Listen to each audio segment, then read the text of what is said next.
ప్రతి కుటుంబం సంతోషంగా ఉండాలి. వారి సామాజిక ఆర్థిక అభివృద్ధికి చర్యలు తీసుకోవాలి. వారి సంతోషమే తనకు సగం బలమని సీఎం చంద్రబాబు ఆకాంక్షిస్తున్నారు. ఆ దిశగా పనుల కోసం అధికారులను పురమాయించారు. పనులను ఎప్పటికప్పుడు సమీక్షిస్తున్నారు. ప్రోత్సాహకాలు అందిస్తున్నారు. ఆవుల్లో సంతానోత్పత్తి పెంచడమే లక్ష్యంగా పనిచేస్తున్నారు. సబ్సిడీలో పౌష్టికాహారాన్ని అందించడంతో పాటు సరైన విధంగా గడ్డిని అందించడానికి గడ్డి కటింగ్ యంత్రాలను అందిస్తున్నారు.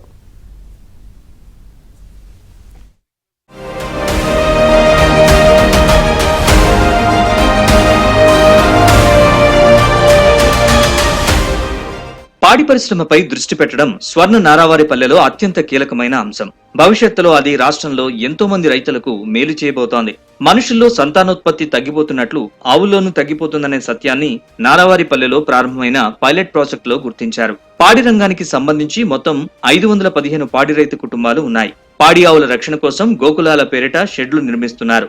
ఇప్పటికే 2.02 కోట్ల నిధులతో 103 షెడ్లు మంజూరు కాగా 87 నిర్మాణం పూర్తయ్యాయి. మిగిలినవి ఈ నెలాఖరులోపు పూర్తి కానున్నాయి. ఇప్పుడు అదనంగా 167 దరఖాస్తులు వచ్చాయి. నారావారిపల్లి క్లస్టర్లో రోజువారీ పాల ఉత్పత్తి 5,800 లీటర్లుగా గుర్తించారు. పాల ఉత్పత్తిని పెంచడానికి సబ్సిడీతో విలువైన దాణాను ఇస్తున్నారు. అలాగే 85 ఎకరాల్లో గడ్డి సాగుకు ప్రోత్సాహాలు అందిస్తున్నారు. ఆవుల్లో సంతానోత్పత్తి పెంచడమే లక్ష్యంగా పనిచేస్తున్నారు. సబ్సిడీలో పౌష్టికాహారాన్ని అందించడంతో పాటు సరైన విధంగా గడ్డిని అందించడానికి గడ్డి కటింగ్ యంత్రాలని అందిస్తున్నారు. ఆవులకన్నింటినీ కూడా కట్టు నిలబెట్టేదాని కోసము మనం ఏం చేస్తున్నామంటే సార్ ప్రోటీన్ శాతం బాగా ఉండేదానికి ఫీడ్ 20% సిపి ఉండేదానికి దానా అనేది ఇస్తున్నాము. అదేవిధంగా ఈ గడ్డిలో మాంసకృతులు అనేవి ఎక్కువ కాండం భాగంలో ఉంటాయి కాబట్టి ఆ కాండం భాగంలో ఉండేటివి ఆవు తినేటప్పుడు ఆ గడ్డిని పక్కకి తోయకుండా ఉండేదానికోసము చాఫ్ కట్టర్లు అంటే గడ్డి కత్తిరించే యంత్రంలో పెట్టి అప్పుడు దాన్ని గాన ఆవుకి అందించినట్టయితే ఆ దాంట్లో ఉండే మినరల్స్ అన్నీ కూడా ఆ కాండం భాగంలో ఉండే మినరల్స్ అన్నీ కూడా పౌష్టిక గుణాలన్నీ ఆవుకి వెళ్ళేసి కట్టు నిలబడేది జరుగుతుంది.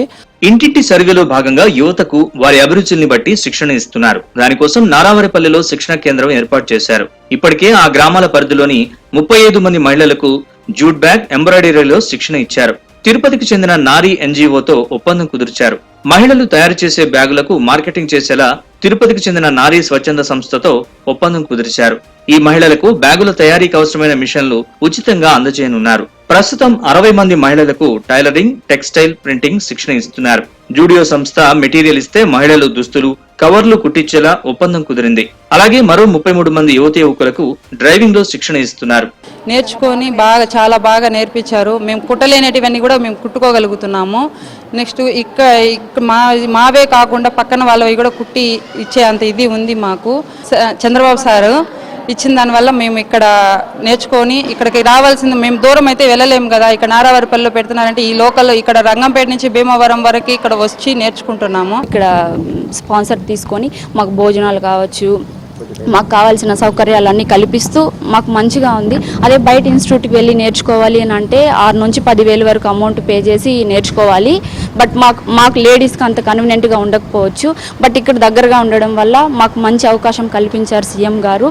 ఫస్ట్ నుంచి ఉంది, బట్ నాకు కార్ నేర్చుకోవాలని కోరికగానే ఉండింది. ఇప్పుడు నాకు ఈ అవకాశం రావడంలో బాగా ఉపయోగపడుతుంది. 449 మంది సభ్యులున్న 45 మహిళా సంఘాలకు గత 3 నెలల్లోనే 6,50,00,000 రూపాయల రుణాలు మంజూరు చేశారు. ఆ రుణాల ద్వారా 15 మంది మహిళలకు ఎలక్ట్రిక్ ఆటోలు అందజేశారు. వాటికి అవసరమైన రీఛార్జింగ్ స్టేషన్ కూడా నారావారిపల్లిలో ఏర్పాటు చేస్తున్నారు. అలాగే పాడి ఆవులు, వ్యవసాయ పరికరాలు, దుకాణాల ఏర్పాటుకు రుణాలు ఇచ్చారు. క్లస్టర్ పరిధిలోని 7 దుకాణాలకు ఈజీ మార్ట్ తో ఒప్పందం కుదిర్చారు. దుకాణదారులు సరుకుల కోసం తిరుపతికి రాకుండా ఈజీ మార్ట్ ద్వారా సరుకులు నేరుగా దుకాణాలకు చేరతాయి. దుకాణదారులకు సమయం, రవాణా వ్యయం ఆదా అవుతాయి. PM Ajay scheme and SC corporation కింద ఈ ఆటో ఇవ్వడం జరిగింది. ఈ ఆటో వల్ల only current, only electric auto. ఇది ఓన్లీ ఎటువంటి పెయిడ్ అమౌంట్, ఆటోకి ఎటువంటి ఛార్జ్ కానీ ఏమీ లేదు. Monthly EMI 4,000 కట్టుకుంటున్నాం. అదేవిధంగా 1.5 lakh సీఎం సార్ సబ్సిడీ ఇవ్వడం జరిగింది. దీనివల్ల చాలా ఉపయోగం ఉంది సార్. నారావారిపల్లె క్లస్టర్ పరిధిలోని ఏ రంగంపేట జిల్లా పరిషత్ హై స్కూల్ కు మహర్దశ పడుతోంది. సీఎం ఆసక్తి కారణంగా ఈ స్కూల్ ని శ్రీ సిటీ యాజమాన్యం కార్పొరేట్ సోషల్ రెస్పాన్సిబిలిటీ కింద అభివృద్ధి చేసేందుకు ముందుకొచ్చింది. దీన్ని రాష్ట్రంలోని ప్రభుత్వ పాఠశాలల్లో అత్యున్నత స్థాయికి తీసుకెళ్లాలని సీఎం సూచించారు. ఆ మేరకు 181 మంది చదువుతున్న ఈ స్కూల్లో artificial intelligence, robotics, science, maths, English ల్యాబ్లు ఏర్పాటు కానున్నాయి. వచ్చే విద్యా సంవత్సరం నుంచి అందుబాటులోకి రానున్నాయి. ఫారిన్ లాంగ్వేజెస్ నేర్పించే ప్రతిపాదనలు ఉన్నాయి. సీఎంఓ శ్రీ సిటీలో చొరవతో ఇప్పటికే మద్రాస్ ఐఐటి నిపుణులు గత 3 నెలలుగా ఇక్కడి 8, 9, 10 తరగతుల విద్యార్థులకు ఆన్లైన్ పాఠాలు చెబుతున్నారు.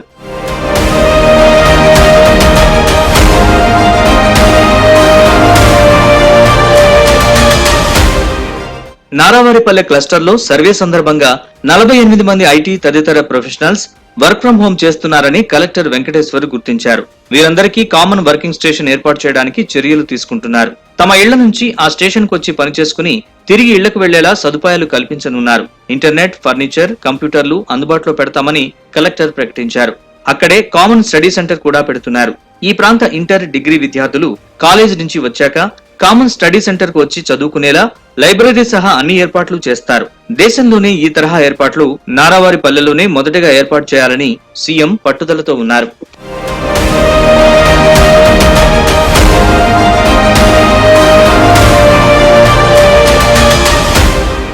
చంద్రబాబు ముఖ్యమంత్రి అయినప్పటి నుంచి స్వర్ణ ఆంధ్రప్రదేశ్ అని చెప్తూనే ఉన్నారు. అది చాలా మందికి అర్థం కాని పరిస్థితి. అయితే ఇప్పుడు స్వర్ణ నారావారిపల్లె అని చెప్తున్నారు. అయితే ఇది ప్రాక్టికల్గా క్షేత్రస్థాయిలో పాత నారావారిపల్లికి, ఉగాది తర్వాత నారావారిపల్లికి చాలా మార్పు జరగబోతుంది. ప్రత్యక్షంగా చూసేటువంటి అవకాశం ఉంది. పైలట్ ప్రాజెక్టుగా నారావారిపల్లిలో చేపడుతున్న ఇన్ని కార్యక్రమాలు ఒక రకంగా చంద్రబాబు విజన్ని సామాన్యులకు కూడా అర్థమయ్యేలా చేసేటువంటి ఒక క్షేత్రస్థాయిలో ఒక కార్యరూపం దాల్చేటువంటి పరిస్థితి కూడా కనిపిస్తోంది. ఇప్పుడు మనం చూసిన దాన్ని మళ్ళీ మొత్తం పూర్తిగా స్వర్ణ నారావారిపల్లి రూపుదిద్దుకున్న తర్వాత మళ్ళీ మరోసారి అర్థమయ్యేటట్టు కూడా చూపించే ప్రయత్నం చేస్తాం. అప్పుడు మరింత మందికి ఇంకా స్పష్టంగా అర్థమవుతుంది. వీడియో నటరాజు, దినేష్, ఏబినాంజ్యోతి,